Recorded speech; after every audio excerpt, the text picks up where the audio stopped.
ಅದನ್ನು 20 ಮಾಡ್ಕೊಂಡಿದ್ದೇನೆ. 20 ರೀತಿಯಲ್ಲಿ ಬರಿತೇನೆ ಹಾಗೂ ಬೇರೆ ಬೇರೆ ಭಾಷೆಗಳಲ್ಲಿ ಬರಿತೇನೆ. ತುಳು ಲಿಪಿ, ಮಲಯಾಳ ಮತ್ತು ಕೆಲವು ಫಾರಿನ್ ಲ್ಯಾಂಗ್ವೇಜನ್ನು, ಮತ್ತು ಕನ್ನಡ, ಇಂಗ್ಲೀಷ್ ಮತ್ತು ಹಿಂದಿ, ಫ್ರೆಂಚ್ ಎಡಗೈಯಲ್ಲಿ.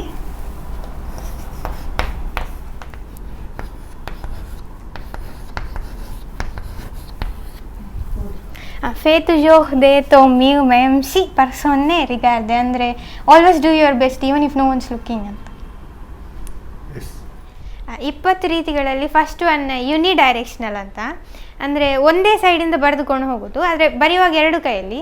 ಈಗ ವರ್ಡ್ ಅನ್ನೋ ಪದವನ್ನು ಬರೆಯೋದಾದರೆ W ಲೆಫ್ಟ್ ಹ್ಯಾಂಡಲ್ಲಿ, O ರೈಟ್ ಹ್ಯಾಂಡಲ್ಲಿ, R ಲೆಫ್ಟ್ ಹ್ಯಾಂಡ್ ಮತ್ತು D ರೈಟ್ ಹ್ಯಾಂಡಲ್ಲಿ, ಹಾಗೆ. ಆದರೆ ಬರೆಯುವಾಗ ಸೈಮಲ್ಟೇನಿಯಸ್ಲಿ ಒಂದೇ ಟೈಮ್.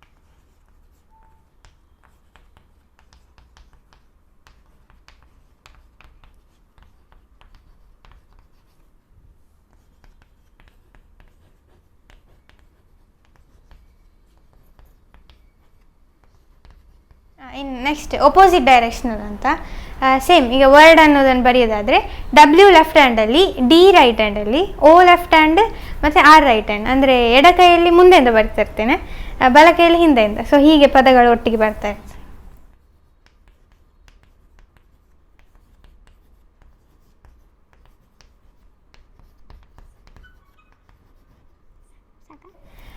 ರೈಟ್ ಹ್ಯಾಂಡ್ ಮತ್ತು ಲೆಫ್ಟ್ ಹ್ಯಾಂಡ್ ಅದು ಬೇರೆ ಟಾಪಿಕ್ ಇಟ್ಟಿದ್ದೇನೆ. ಅಂದರೆ ರೈಟ್ ಇದು ಮತ್ತು ಲೆಫ್ಟ್ ಹ್ಯಾಂಡ್ ರೈಟಿಂಗ್ ಒಂದೇ ಲೆಕ್ಕ ಉಂಟು ಅಂತ ಕಂಪೇರ್ ಮಾಡ್ಕೊಳ್ಳಿಕ್ಕೆ.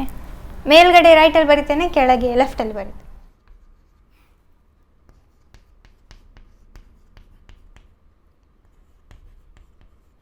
ನೆಕ್ಸ್ಟ್ ಮಿರರ್ ಇಮೇಜ್ ಅಂತ. ರೈಟ್ ಹ್ಯಾಂಡಲ್ಲಿ ಓದಲಿಕ್ಕೆ ಆಗುವ ಹಾಗೆ ನಾರ್ಮಲ್, ಆದರೆ ಲೆಫ್ಟ್ ಹ್ಯಾಂಡಲ್ಲಿ ಮಿರರ್ ಹಿಡಿದ್ರೆ ಓದಲಿಕ್ಕೆ ಆಗ್ಬೇಕು ಹಾಗೆ. ಆದರೆ ಬರೆಯುವಾಗ ಸೈಮಲ್ಟೇನಿಯಸ್ಲಿ ಬರೆಯೋದು.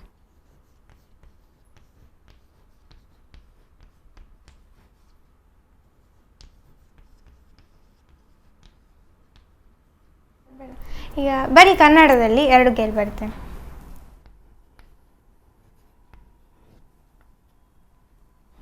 ಲೆಫ್ಟ್ ಹ್ಯಾಂಡಲ್ಲಿ ಕನ್ನಡ, ರೈಟ್ ಹ್ಯಾಂಡಲ್ಲಿ ಇಂಗ್ಲೀಷ್. ಆದರೆ ಒಂದರ ಕೆಳಗೆ ಇನ್ನೊಂದನ್ನು ಬರೀತೇನೆ, ಹೀಗೆ ಬರೆಯೋದಿಲ್ಲ.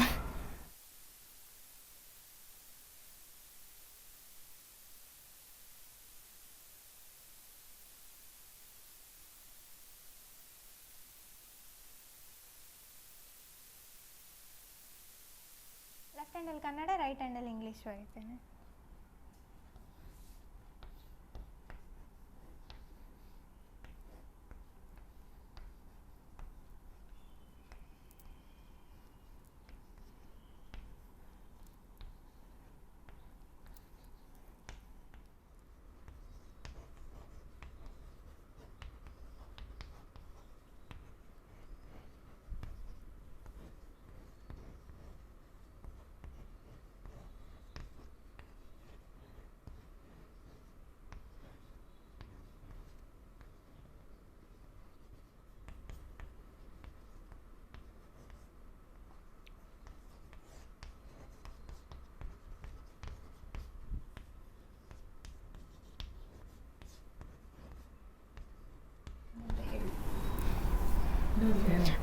எல்லா நீட்டங்களுடையும் ஆரம்பம் ஆக்ரஹமானம். ಅಂದರೆ ಎಲ್ಲ ಸಾಧನೆಯ ಬಿಗಿನಿಂಗ್ ಒಂದು ಆಸೆ ಅಂತ.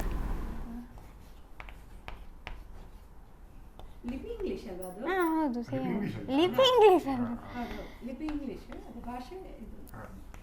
ಕೊರಿಯನ್ ಲ್ಯಾಂಗ್ವೇಜ್ ಎರಡು ಕೈಯಲ್ಲಿ ಬರಿತೇನೆ.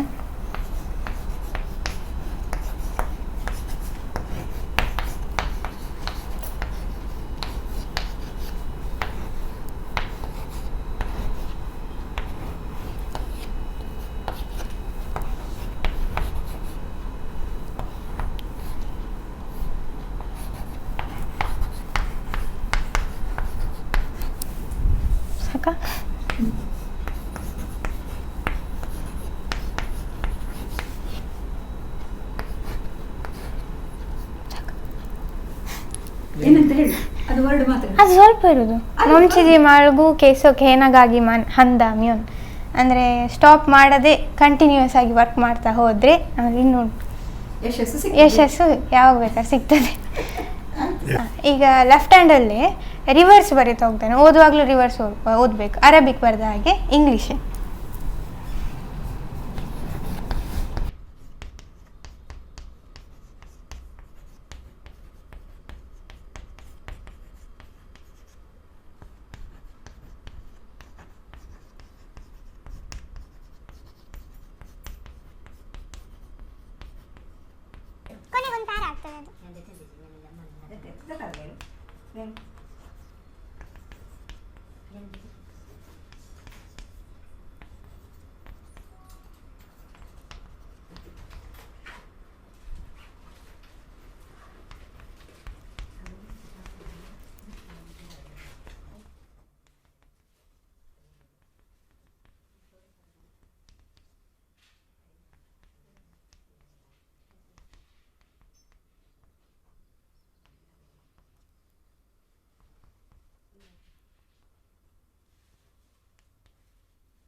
ನಮಸ್ತೆ, ನಾನು ಆದಿಸ್ವರೂಪ.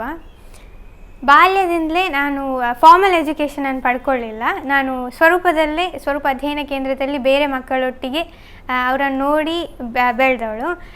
ಸ್ವರೂಪದಲ್ಲಿ ನಾವು ಎಡಕೈಯಲ್ಲಿ ಬರಿಸ್ತಾ ಇದ್ವಿ ಮಕ್ಕಳ ಹತ್ರ. ಹಾಗೆ ನಾನು ಬಲಕೈಯಲ್ಲೇ ಬರಿತಿದ್ದವಳು ಮೊದಲು. ಆಮೇಲೆ ಎಡಕೈಯಲ್ಲಿ ಬರೀಲಿಕ್ಕೆ ಪ್ರಾಕ್ಟೀಸ್ ಮಾಡಿ ಎಡಕೈ ಸರಿ ಆಗ್ತಾ ಬಂದಾಗ ಎರಡು ಕೈಯಲ್ಲಿ ಬರೀಲಿಕ್ಕೆ ಶುರು ಮಾಡಿದೆ. ಹಾಗಾಗಿ ಕೊರೋನಾ ಟೈಮಲ್ಲಿ ಒಂದು ಬ್ರೇಕ್ ಸಿಕ್ಕಿದ ಕಾರಣ ನನಗೆ ಯಾಕೆ ಒಂದು ರೆಕಾರ್ಡ್ ಮಾಡ್ಬೋದು ಎರಡು ಕೈಯಲ್ಲಿ ಬರೆದು ಅಂತ. ಸೊ ಎರಡು ಕೈಯನ್ನು ಪ್ರಾಕ್ಟೀಸ್ ಮಾಡಿ ಎರಡು ಕೈ ಕೂಡ ಒಂದೇ ರೀತಿ ಹ್ಯಾಂಡ್ ರೈಟಿಂಗ್ ಆದ ನಂತರ ಅದನ್ನು ಸೈಮಲ್ಟೇನಿಯಸ್ಲಿ ಬರೀಲಿಕ್ಕೆ ಶುರು ಮಾಡಿದೆ. ಅಂದರೆ ಒಂದಾದಮೇಲೆ ಒಂದು ಬರೆಯೋದಲ್ಲ, ಒಟ್ಟಿಗೆ ಬರೀತಾ ಹೋಗೋದು. ಅದರ ನಂತರ ನಾನು ಸ್ಪೀಡ್ ಇಟ್ಟೆ, ಅಂದರೆ ಟೈಮ್ ಇಟ್ಟು ಸ್ಪೀಡ್ ಎಷ್ಟಾಯಿತು ಅಂತ ನೋಡಿ ಒಂದು ರೆಕಾರ್ಡ್ ಸೆಟ್ ಮಾಡಿದೆ, ಎಕ್ಸ್ಕ್ಲೂಸಿವ್ ವರ್ಲ್ಡ್ ರೆಕಾರ್ಡ್ ಅಂತ. ಅದು 2020 ಅದಕ್ಕಿಂತ ಮುಂಚೆ ನಾನು ಸ್ವರೂಪ ಅಧ್ಯಯನ ಕೇಂದ್ರದಲ್ಲಿ ತ್ರಯೋದಶಾವಧಾನ ಆಗ್ಬೋದು ಅಥವಾ ಮೆಮರಿ ಅಂತಹ ಚಿತ್ರ ಮಾಡುವುದು ಆಗ್ಬೋದು ಅಥವಾ ಹಾಡುವುದು ಅಂತ ಸುಮಾರು ಟೆಕ್ನಿಕ್ಸ್ಗಳೇ ಇದೆ ನಮ್ಮ ಸ್ವರೂಪದ್ದು. ಅದನ್ನು ಒಂದು 1600ಕ್ಕಿಂತ ಹೆಚ್ಚು ಕೇಂದ್ರಗಳಲ್ಲಿ ಪ್ರದರ್ಶನ ಕೊಟ್ಟಿದ್ದೇನೆ. ಕರ್ನಾಟಕ, ಗೋವಾ, ಕೇರಳ, ಮಹಾರಾಷ್ಟ್ರ ಅಲ್ಲಿ ಎಲ್ಲ ಪ್ರದರ್ಶನ ನೀಡಿದ್ದೇನೆ ಸ್ವರೂಪದ ಮಕ್ಕಳೊಟ್ಟಿಗೆ. ಅದಾದ ನಂತರ 2019 ನನ್ನ ತಾಯಿಯೊಟ್ಟಿಗೆ ಗಿನ್ನೆಸ್ ರೆಕಾರ್ಡ್ ಮಾಡಿದ್ದೆ. ಅದೊಂದು ಗ್ರೂಪ್ ರೆಕಾರ್ಡ್. ಪೃಥ್ವೀಶ್ ಅಂತ ಅವರೊಟ್ಟಿಗೆ ರುಬಿಕ್ ಕ್ಯೂಬ್ ಮೊಸಾಯಿಕ್ ಮಾಡಿದ್ದು ಹುಲಿದು, ಅದರದ್ದು ಗಿನ್ನೆಸ್ ರೆಕಾರ್ಡ್. ಅದಾದ ನಂತರ 2021 India book of record set ಮಾಡಿದೆ, ಇನ್ಕ್ರೆಡಿಬಲ್ ವಿಜುವಲ್ ಮೆಮರಿ ಆರ್ಟಿಸ್ಟ್ ಅನ್ನೋ ಹೆಸರಲ್ಲಿ. ಈ ವಿಜುವಲ್ ಮೆಮರಿ ಆರ್ಟ್ ಅನ್ನೋದು ನಮ್ಮ ಸ್ವರೂಪ ಅಧ್ಯಯನ ಕೇಂದ್ರದ ಒಂದು ಬೆಸ್ಟ್ ಟೆಕ್ನಿಕ್. ನಾನು 10ನೇ ಕ್ಲಾಸಿಗೆ ಕೊನೆಗೆ ಸ್ವಲ್ಪ ಸಮಯ ಎಕ್ಸಾಮಿಗೆ ಇರುವಾಗ ನಾನು ರೆಕಾರ್ಡ್ ಸೆಟ್ ಮಾಡಿದ್ದು. ಅಂದರೆ ಏನು ತಲೆಬಿಸಿ ತಗೊಳ್ಳದೆ ನಮ್ಮ ವಿಜುವಲ್ ಮೆಮೊರಿ ಟೆಕ್ನಿಕ್ಕಿಂದ ಕಲಿಬೋದು ಅಂತ ತೋರಿಸಿದೆ, ಕಲಿತು ಒಳ್ಳೆ ಮಾರ್ಕ್ಸ್ ತಗೊಳ್ಬೋದು ಅಂತ. ಆ ರೆಕಾರ್ಡ್ ಏನಂದರೆ ಇಡೀ 10th ಪೋರ್ಷನನ್ನು ಒಂದೇ ಪೇಂಟಿಂಗಲ್ಲಿ ಮಾಡಿದ್ದೇನೆ. 10 ಟೆಕ್ಸ್ಟ್ ಬುಕ್ಕನ್ನು ಇಡೀ ಒಂದೇ ಪೇಂಟಿಂಗಲ್ಲಿ ಚಿಕ್ಕ ಚಿಕ್ಕ ಮಿನಿಯೇಚರ್ ಚಿತ್ರಗಳನ್ನು ಮಾಡಿ ಪೇಂಟಿಂಗ್ ಮಾಡಿರೋದು. ಅದು ಇಂಡಿಯಾ ಬುಕ್ ಆಫ್ ರೆಕಾರ್ಡ್ಸ್. ಅದಾದ ನಂತರ 2022 ಹಾರ್ವರ್ಡ್ ವರ್ಲ್ಡ್ ರೆಕಾರ್ಡ್ 2 ಕೈಯಲ್ಲಿ ಬರೆಯೋದ್ರಲ್ಲೇ ಅದು ಮಿರರ್ ಇಮೇಜಲ್ಲಿ ಬರೆದದ್ದು. ಅದು ಮ್ಯಾಕ್ಸಿಮಮ್ ಅಂದರೆ 1 ನಿಮಿಷದಲ್ಲಿ ಎಷ್ಟು ಪದಗಳನ್ನು ಬರೆದಿದ್ದೇನೆ ಅದರ ಮೇಲೆ ರೆಕಾರ್ಡ್ ಮಾಡಿದ್ದು. ಒಟ್ಟು 188 ಪದ ಬರೆದಿದ್ದೇನೆ. ಇತ್ತೀಚೆಗೆ international book of records set ಮಾಡಿದೆ. ಅದು 2 ಕೈಯಲ್ಲಿ ಬರೆಯೋದ್ರಲ್ಲೇ. ಅಂದರೆ ಮುಂಚೆ ನಾನು 1 ನಿಮಿಷಕ್ಕೆ 45 ಪದಗಳನ್ನು ಬರೆದಿದ್ದದ್ದು. ಆದರೆ ಈಗ ನನ್ನನ್ನೇ ನಾನು ಬೀಟ್ ಮಾಡಿ 1 ನಿಮಿಷಕ್ಕೆ 60 ಪದಗಳನ್ನು ಬರೆದಿದ್ದೇನೆ. ಅದು ರೀಸೆಂಟಿದ್ದು. ಇನ್ನು ಮುಂದೆ ನಾನೀಗ ಸೆಕೆಂಡ್ PU ಅಲ್ಲಿದ್ದೇನೆ, ಆದರೆ ನಾನು ಕಾಲೇಜಿಗೆ ಹೋಗೋದಿಲ್ಲ, ನಾನೇ ಸ್ವತಃ ಸ್ಟಡಿ ಮಾಡ್ತಾಯಿದ್ದೇನೆ ಮನೆಯಲ್ಲಿ. ಅದಾದ ನಂತರ ನಾನು ಇನ್ನೂ 5 ರೆಕಾರ್ಡನ್ನು ಸೆಟ್ ಮಾಡಿ ಒಟ್ಟು 10 ರೆಕಾರ್ಡ್ ಸೆಟ್ ಮಾಡಬೇಕು ಅಂತಿದ್ದೇನೆ ಬೇರೆ ಬೇರೆ ವಿಷಯಗಳಲ್ಲಿ. ಅಂದರೆ ಮೆಮೊರಿ ಆಗಿರ್ಬೋದು ಅಥವಾ ರುಬಿಕ್ ಕ್ಯೂಬ್ ಆಗಿರ್ಬೋದು ಅಂತ. ತ್ರಯೋದಶಾವಧಾನ ನಾನು ಮಾಡ್ತಿದ್ದನ್ನು ಷೋಡಶಾವಧಾನಕ್ಕೆ ಮಾಡಬೇಕು ಅಂತಿದ್ದೇನೆ. ಅಂತಹ ಟಾಪಿಕ್ಗಳಲ್ಲೆಲ್ಲ ಮಾಡಬೇಕು ಅಂತಿದ್ದೆ. SSLCವರೆಗೂ ನಾನು ಶಾಲೆಗೆ ಹೋಗಲಿಲ್ಲ. ಅದಕ್ಕಿಂತ ಮುಂಚೆ ಕೂಡ ಒಮ್ಮೆಯೂ ಶಾಲೆಗೆ ಹೋಗಲಿಲ್ಲ. ಒಂದು 4ನೇ ಕ್ಲಾಸ್ ಇರುವಾಗ ಒಮ್ಮೆ ಎಕ್ಸ್ಪೀರಿಯೆನ್ಸಿಗೋಸ್ಕರ ಅಂತ ಹೇಳಿ ಒಂದು ಸರ್ಕಾರಿ ಶಾಲೆಗೆ ಹೋಗಿದ್ದೆ ಮಣ್ಣಗುಡ್ಡೆಯಲ್ಲಿ. 15 ದಿನ ಹೋಗಿ ಬಂದಿದ್ದೆ, ಎಕ್ಸಾಮ್ ಮಾತ್ರ ಬರೆದು ಬಂದಿದ್ದೆ ಅಷ್ಟೇ. ಈಗ ಸೆಕೆಂಡ್ PU ಕೂಡ ಹಾಗೆ, ನಾನೇ ಸ್ಟಡಿ ಮಾಡ್ತೇನೆ, ಎಕ್ಸಾಮ್ ಮಾತ್ರ ಬರೆದು ಬರ್ತೇನೆ. ಹಾಗೆ 10th ಕೂಡ ನಾನೇ ಪ್ರೈವೇಟಾಗಿ ನಾನೇ ಸ್ಟಡಿ ಮಾಡಿ ಎಕ್ಸಾಮ್ ಮಾತ್ರ ಬರ್ತದೆ. ನನಗೆ ಅದೇ ಸ್ವರೂಪದ ಮಕ್ಕಳೊಟ್ಟಿಗೆ ಮೊದಲಿಂದ ಇದ್ದದ್ದು, ಮತ್ತು ಚಿಕ್ಕವಳಿಂದಲೂ ಕೂಡ ನನ್ನ ತಂದೆ ತಾಯಿ ಅವರಿಬ್ಬರು ಬೆಳೆಸಿದಂತಹ ಮಕ್ಕಳು ತುಂಬ ಶ್ರೇಷ್ಠ ಆದಂಥ ಮಕ್ಕಳು ಕೂಡ ಇದ್ದರು. ಅವರೊಟ್ಟಿಗೆಲ್ಲ ಇದ್ದದ್ದೇ ನನಗೆ ಪ್ರೇರಣೆ. ಮತ್ತು ಅಪ್ಪ ಅಮ್ಮ ಮೇಯ್ನಾಗಿ ಅವರ ಕ್ರಮ ಏನಂದರೆ ಅವ್ರು ಕಲಿಸೋದಂತಿಲ್ಲ ಯಾವುದನ್ನು, ಅವರನ್ನು ನೋಡಿಯೇ ನಾನು ಕಲ್ತಿರೋದು. ಅದೇ 2 ಕೈಯಲ್ಲಿ ಬರೆಯೋದ್ರಲ್ಲಿ ನಾನು ಕಳೆದ ಸಲ ರೆಕಾರ್ಡ್ ಸೆಟ್ ಮಾಡಿದ್ದು ಜಸ್ಟ್ 1 ನಿಮಿಷಕ್ಕೆ 45 ಪದಗಳನ್ನು ಯುನಿಡೈರೆಕ್ಷನಲ್ ಶೈಲಿಯಲ್ಲಿ ಬರೀತೇನೆ ಅಂತ. ಆ ಸಮಯದಲ್ಲಿ ನಾನು ಬೇರೆ ಬೇರೆ ಸ್ಟೈಲನ್ನು ಕಂಡು ಹಿಡ್ತಿದ್ದೆ ನಾನೇ 2 ಕೈಯಲ್ಲಿ ಬರೆಯೋದ್ರಲ್ಲಿ. ಅದರಲ್ಲಿ unidirectional, opposite directional, mirror image, heterotopic, heterolinguistic ಅಂಥದ್ದೆಲ್ಲ ಒಂದು 10 ಕಂಡು ಹಿಡ್ದಿದ್ದೆ ಆ ಟೈಮಲ್ಲಿ. ಆದರೆ ಈಗ ಅದನ್ನು 20 ಮಾಡ್ಕೊಂಡಿದ್ದೇನೆ. 20 ರೀತಿಯಲ್ಲಿ ಬರಿತೇನೆ ಹಾಗೂ ಬೇರೆ ಬೇರೆ ಭಾಷೆಗಳಲ್ಲಿ ಬರಿತೇನೆ. ತುಳು ಲಿಪಿ, ಮಲಯಾಳ ಮತ್ತು ಕೆಲವು ಫಾರಿನ್ ಲ್ಯಾಂಗ್ವೇಜನ್ನು, ಮತ್ತು ಕನ್ನಡ, ಇಂಗ್ಲೀಷ್ ಮತ್ತು ಹಿಂದಿ ಭಾಷೆಗಳನ್ನು ಕಲಿತಾ ಇದ್ದೇನೆ. ಹೇಳಿದರೆ ನಮ್ಮಲ್ಲಿ ಸ್ವರೂಪದಲ್ಲಿ ಯಾವತ್ತೂ ಕೂಡ ನಾವು ಎಂಥರ ಒಂದು ತಗೊಂಡ್ರೆ ಅದನ್ನು ಎಲ್ಲಿಯಾದರೂ ಒಂದು ಕಡೆ ಇಟ್ಟು ಬಿಡಬೇಕು, ಅದಂದರೆ ಬಿಡಬಾರ್ದು, ಅಂದರೆ ಆಗಾಗ ರಿಕಾಲ್ ಮಾಡ್ತಾ ಇರಬೇಕು. ಅದೇ ನಮ್ಮ ಡೆವಲಪ್ಮೆಂಟ್ ಎಜುಕೇಷನ್ ಅನ್ನೋ ಒಂದು ಕ್ರಮದಲ್ಲಿ ಯಾವತ್ತು ಶೋ ಮಾಡಬೇಕು ಅಂತ ಕಲ್ತದನ್ನು, ಇಲ್ಲದಿದ್ದರೆ ಅದು ಇರೋದಿಲ್ಲ. ಅಂದರೆ ನಾವು ಕಲ್ತದನ್ನು ಇನ್ನೊಬ್ಬರಿಗೆ ಹೇಳಿಕೊಡುವಾಗ ಹೇಗೆ ನಮಗೆ ಪಕ್ಕ ಆಗಿ ನಾವು ಚೆನ್ನಾಗಿ ನೆನ್ಪಿಟ್ಕೊಳ್ತೇವೋ ಹಾಗೆ ನಮಸ್ತೆ, ನಾನು ಸುಮಾಡ್ಕರ್. ನನ್ನ ಮಗಳು ಆದಿಸ್ವರೂಪ ಇದುವರೆಗೆ 5 ವರ್ಲ್ಡ್ ರೆಕಾರ್ಡ್ಗಳನ್ನು ಮಾಡಿದ್ದಾಳೆ, ಗಿನ್ನೆಸ್ ರೆಕಾರ್ಡನ್ನು ಒಳಗೊಂಡಂತೆ. 2019ರಿಂದ 2023 ಒಳಗೆ ವರ್ಷಕ್ಕೊಂದರಂತೆ ಮಾಡಿದ್ದಾಳೆ. ಅವಳ ಗಿನ್ನೆಸ್ ವರ್ಲ್ಡ್ ರೆಕಾರ್ಡ್ ಗ್ರೂಪಿನಲ್ಲಿ ಆದರೆ ಅವಳು ವೈಯಕ್ತಿಕವಾಗಿ ಮಾಡಿದ್ದದ್ದು ಉಳಿದ 4, ವೈಯಕ್ತಿಕವಾಗಿ ಮೊದಲ ರೆಕಾರ್ಡ್ ಎಕ್ಸ್ಕ್ಲೂಸಿವ್ ವರ್ಲ್ಡ್ ರೆಕಾರ್ಡ್ ಅಂತ. ಇದು ಅವಳು ಏಕಕಾಲದಲ್ಲಿ 2 ಕೈಗಳಲ್ಲಿ ಬರೆಯುವುದರ ಮೂಲಕ ಮಾಡಿರೋದು. ಅದು ಅತ್ಯಂತ ಸ್ಪೀಡಾಗಿ ಬರೆದಿರೋದು, ಅಂದರೆ ಹೆಚ್ಚು ಈ ತನಕದ ದಾಖಲೆಗಳನ್ನು ಮುರಿದಂತಹ 45 ಪದಗಳನ್ನು 1 ನಿಮಿಷದಲ್ಲಿ ಬರೆದಿರುವಂಥದ್ದು. ಇದು ಬಹುಶಃ ಕೊರೋನಾ ಸಮಯದಲ್ಲಿ ಸಿಕ್ಕಿದಂತಹ ಬ್ರೇಕಲ್ಲಿ ನಾವು ಒಂದಲ್ಲ ಒಂದು ಸಾಧನೆ ಮಾಡ್ತಾಯಿದ್ವಿ ನಾವೆಲ್ಲರೂ ಕೂಡ. ಆಗ ಅವಳಿಗೆ ಸಿಕ್ಕಿದಂತಹ ಒಂದು ಈ ಪ್ರತಿಭೆ ಅದನ್ನು ಅವಳು ಸಾಧಿಸ್ತಾ ಅವಳೇ ರೆಕಾರ್ಡ್ ಮಾಡ್ತಾ ಹೋಗುವಾಗ ಆ ಸ್ಪೀಡ್ ಜಾಸ್ತಿ ಇದೆ ಅಂತ ಗೊತ್ತಾಗಿ ಯಾಕೊಂದು ವರ್ಲ್ಡ್ ರೆಕಾರ್ಡ್ ಮಾಡಬಾರ್ದು ಅಂತ ಅನಿಸಿತು ಅವಳಿಗೆ. ವರ್ಲ್ಡ್ ರೆಕಾರ್ಡಿಗೋಸ್ಕರ ಮಾತ್ರ ಮಾಡ್ತಾ ಇಲ್ಲ ಅವಳು, ಅದರಿಂದ ಒಂದು ಪ್ರೇರಣೆ ಆಗಲಿ ಅವಳ ಸಮವಯಸ್ಕರಿಗೆ, ಇತರ ವಿದ್ಯಾರ್ಥಿಗಳಿಗೆ. ತಾವು ಕೇವಲ ಓದಿನಲ್ಲಿ ಗಮನವನ್ನು ಮಾತ್ರ ಕೊಡುವುದಲ್ಲ, 6 ಪುಸ್ತಕಗಳ ಮಿತಿಯೊಳಗೆ ತಮ್ಮ ಇಡೀ ಆಯುಷ್ಯವನ್ನು ಕಳೆಯುವ ಬದಲು ಅವರು ವಿವಿಧ ಸಾಧನೆಗಳನ್ನು ಮಾಡಬಹುದು.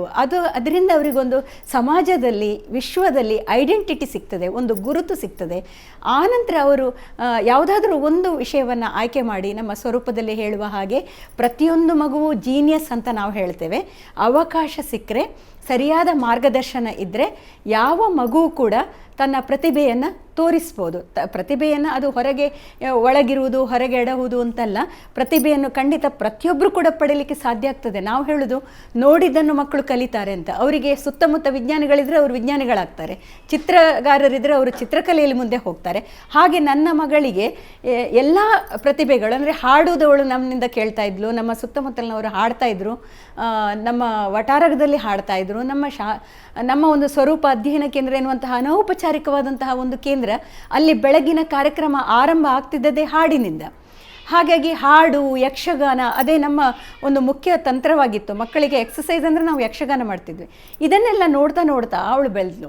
ನಮ್ಮ 10 ಮೆಮರಿ ಟೆಕ್ನಿಕ್ ನಮ್ಮ ಇದರಲ್ಲಿ ಸ್ವರೂಪ ಅಧ್ಯಯನ ಕೇಂದ್ರದಲ್ಲಿ ಮಕ್ಕಳನ್ನು ಪಾರು ಮಾಡುವುದಕ್ಕೆ, ಬಾಯ್ ಹಾರ್ಟ್ನಿಂದ ಪಾರು ಮಾಡುವುದಕ್ಕೆ ನಾವು ಅನುಸರಿಸಿದಂತಹ ತಂತ್ರಗಳದು.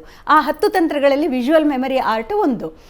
ಅದರಲ್ಲಿ ಕೂಡ ಎಲ್ಲರೂ ಮಕ್ಕಳು ಮಾಡ್ತಾ ಇದ್ದದ್ರಿಂದ, ಗೋಪಾಳ್ಕರ್ ಚಿತ್ರಗಾರರಾಗಿದ್ದರಿಂದ ಅವಳಿಗೆ ಆ ಚಿತ್ರಕಲೆ ಕೂಡ ಒಲಿಯಿತು. ಅವಳು ಅದರಲ್ಲಿ ಸಾಧನೆ ಮಾಡಿದ್ರಿಂದ ಪ್ರಯತ್ನ ಮಾಡಿದರೆ ಯಾವುದನ್ನು ಕೂಡ ಮಾಡಲಿಕ್ಕಾಗ್ತದೆ ಎನ್ನುವಂಥದ್ದು. ಸ್ವರ ಮತ್ತು ರೂಪ ಈ ಆಧಾರಿತವಾದಂತಹ ಶಿಕ್ಷಣ, ಅಂದರೆ ವಾಯ್ಸ್ ಆ್ಯಂಡ್ ಎಕ್ಸ್ಪ್ರೆಷನ್ನ ಮೂಲಕ ನಾವು ಮಕ್ಕಳನ್ನು ಗೆಲ್ಲಬೇಕು ಅಂತ ಹೇಳುವಂಥದ್ದು.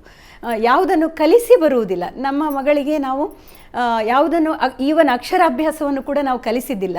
ಅವಳಿಗೆ ಪರಿಚಯ ಮಾಡಿದ್ದೇವೆ, ವ್ಯಕ್ತಿಯನ್ನು ಪರಿಚಯ ಮಾಡಿದ ಹಾಗೆ ಅಕ್ಷರಗಳನ್ನು ರ್ಯಾಂಡಮ್ ಆಗಿ ಪರಿಚಯ ಮಾಡಿದ್ದೇವೆ.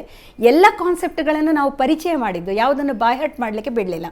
ಹಾಗಾಗಿ ಅವಳು ಎಲ್ಲವನ್ನು ಸಂತಸ ಕಲಿಕೆಯಿಂದ ಎಂಜಾಯ್ ಮಾಡ್ತಾ ಕಲಿತದ್ರಿಂದ ಅವಳಿಗೆ ಎಲ್ಲವೂ ಸುಲಭ ಆಗಿ ದಕ್ಕಿದೆ. ಹಾಗಾಗಿ ಅವಳು ಆರಂಭದಿಂದಲೇ ಹಲವು ಭಾಷೆಗಳನ್ನು, ಇಂಗ್ಲೀಷ್, ಕನ್ನಡ, ತುಳು ಆರಂಭದಿಂದಲೇ ಅವಳು ಕಲಿತಾ ಇದ್ಲು, ಅವಳು ಮಾತಾಡ್ತಾ ಇದ್ಲು. ಯಾಕಂದರೆ ಅವಳಿಗೆ ನೆರೆಕರೆಯವರು ಹಾಗೆ ಇದ್ದರು.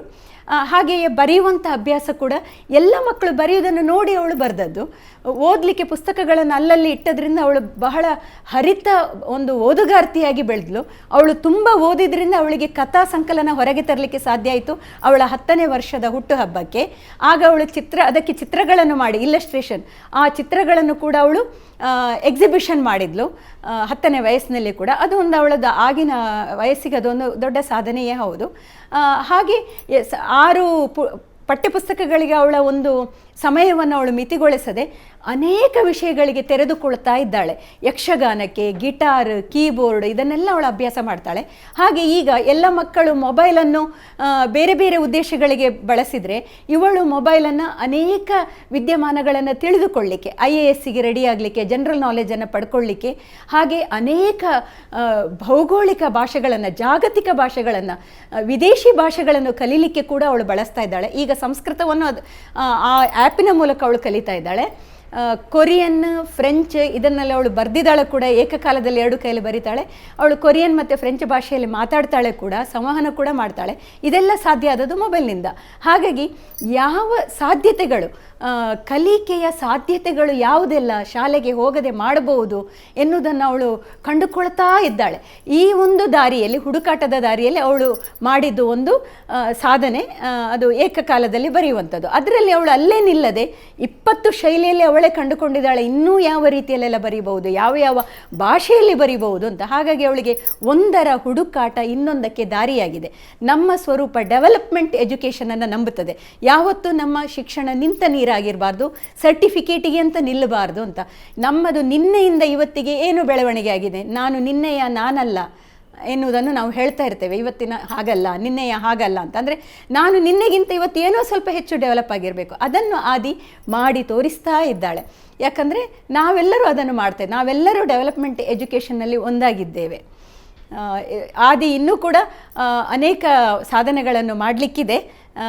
ನನಗೆ ಹೆಮ್ಮೆ ಇದೆ ಅವಳು ಈ ತನಕ ಮಾಡಿದ್ದಕ್ಕೆ. ಹಾಗೆ ಇನ್ನು ಮುಂದೆಯೂ ಕೂಡ ಅವಳು ಆ ನೆಲೆಯಲ್ಲಿ ಮುಂದೆ ಹೋಗ್ತಾಳೆ, ಅನೇಕರಿಗೆ ಮಾರ್ಗದರ್ಶಕಳಾಗ್ತಾಳೆ. ಈಗಾಗಲೇ ಅವಳನ್ನು ತುಂಬ ಒಂದು ಆದರ್ಶ ಅಂತ ತಗೊಂಡು ಮಕ್ಕಳೆಲ್ಲ 2 ಕೈಯಲ್ಲಿ ಬರೆಯುವುದು ಅದೆಲ್ಲ ಮಾಡ್ತಾ ಇದ್ದಾರೆ. ಸೈಕಲಾಜಿಕಲಿ 2 ಕೈಯಲ್ಲಿ ಬರೆಯುವುದು ಬಹಳ ಇಂಪಾರ್ಟೆಂಟ್. ನಮ್ಮ ಎಲ್ಲ ಅಂಗಗಳು, 2 ಕೈಗಳನ್ನು ನಾವು ಬಳಸಿದಷ್ಟು ಉಳಿದ ಅಂಗಗಳ ಹಾಗೆ ನಮಗೆ ಅದು ಬಹಳ ಒಳ್ಳೆಯದು, ಮತ್ತು ಅದು ಕ್ರಿಯೇಟಿವ್ ಸೈಡಿಗೆ ಹೆಲ್ಪ್ ಆಗ್ತದೆ. ಎಡ ಕೈಯಲ್ಲಿ ಬರೆಯುವಂಥದ್ದು ನಮ್ಮ ಕ್ರಿಯೇಟಿವ್ ಲೋಬ್, ಇನ್ನೊಂದು ಹೆಮಿಸ್ಫಿಯರಿಗೆ ನಮಗೆ ಅದು ಅನೇಕ ಉತ್ತೇಜನ ಕೊಡ್ತದೆ. ಅದು ನಮಗೆ ಸಾಹಿತ್ಯಿಕವಾಗಿ ಅಥವಾ ಚಿತ್ರದಲ್ಲಿ ಎಲ್ಲ ಕಲಾತ್ಮಕತೆಗೆ, ಕ್ರಿಯಾತ್ಮಕತೆಗೆ ಎಡೆ ಮಾಡಿ ಕೊಡ್ತದೆ. ನನಗೆ ಬಹಳ ಖುಷಿ ಇದೆ ಆದಿ ಇದನ್ನೆಲ್ಲ ಸಾಧಿಸ್ತಾಳೆ ಮುಂದೆಯೂ ಕೂಡ ಅಂತ.